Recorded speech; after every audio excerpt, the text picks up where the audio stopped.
मैं जब भी टीवी चैनलों पर किसी धार्मिक धारावाहिक में ईश्वर को दुखी होते हुए, क्रोधित होते हुए या निराश होकर इधर उधर टहलते हुए तथा कभी बुरी शक्तियों को उन पर हावी होते हुए देखता हूँ तो विचलित हो जाता हूँ कि मेरा ईश्वर इन सभी सीमाओं से ग्रस्त क्यों है। मैं ईश्वर के मानवीकरण एवं इस प्रकार की प्रस्तुति के खिलाफ हूँ। क्यों? क्योंकि जहाँ तक मुझे लगता है ईश्वर को इन सीमाओं से परे होना चाहिए। वे दार्शनिक और आध्यात्मिक रूप से काफ़ी मजबूत हैं। अद्वैत वेदांत, गीता, उपनिषद और कई अन्य आध्यात्मिक परंपराएं ईश्वर को निर्विकार, सर्वज्ञ, सर्वशक्तिमान और निराकार मानती हैं, जो किसी भी मानवीय सीमा से परे होते हैं। ईश्वर के स्वरूप को समझने के लिए मनुष्य सदियों से अलग अलग दृष्टिकोण अपनाता रहा है। विभिन्न धर्मों और दर्शनों में ईश्वर को कभी साकार तो कभी निराकार रूप में प्रस्तुत किया गया है। लेकिन जब हम ईश्वर का मानवीकरण करते हैं तो क्या हम उसकी अनंतता को सीमित कर रहे होते हैं? यह प्रश्न न केवल धार्मिक बल्कि दार्शनिक और आध्यात्मिक स्तर पर भी विचारणीय है। मनुष्य की सोच और समझ सीमित होती है। वह अमूर्त और असीमित तत्वों को कल्पना में लाने के लिए अक्सर उन्हें अपने ही संदर्भों में देखने का प्रयास करता है। इसलिए ईश्वर को मानव रूप में देखने और मानवीय गुणों जैसे दया, क्रोध, प्रेम और न्याय से जोड़ने की प्रवृत्ति सामान्य है। लेकिन यह प्रवृत्ति कुछ सीमाएं भी उत्पन्न करती हैं। जब हम ईश्वर को मानवीय गुणों तक सीमित कर देते हैं तो हम उसकी वास्तविकता को संकीर्ण कर देते हैं। मनुष्य को स्वभाव से गलतियों का पुतला माना गया है। यदि ईश्वर को पूरी तरह मानवीय बना दिया जाए तो उसकी पूर्णता और दिव्यता प्रभावित होती है।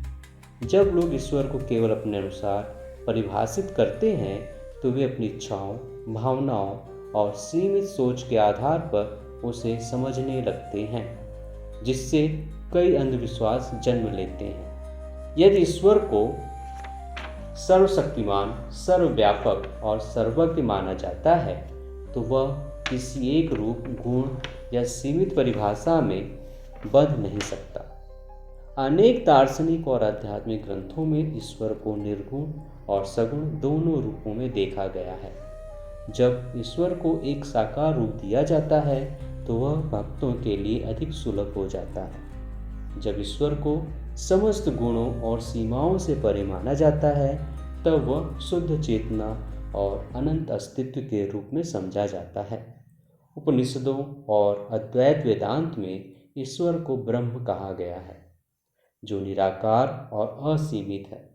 वहीं भक्ति योग में ईश्वर को प्रेम और भक्ति के आधार पर साकार रूप में भी स्वीकार किया जाता है।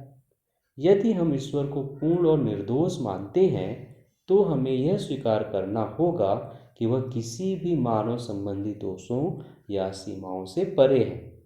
लेकिन जब ईश्वर को मानवीय रूप में दर्शाया जाता है तो कभी कभी उसके साथ मानवीय कमजोरियों को भी जोड़ दिया जाता है, जो उसकी दिव्यता को कम कर सकता है।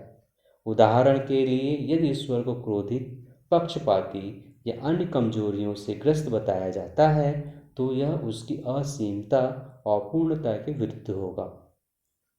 ईश्वर को समझने के लिए हमें अपनी सोच को विस्तृत करना होगा और यह स्वीकार करना होगा कि वह किसी एक रूप या परिभाषा में सीमित नहीं किया जा सकता।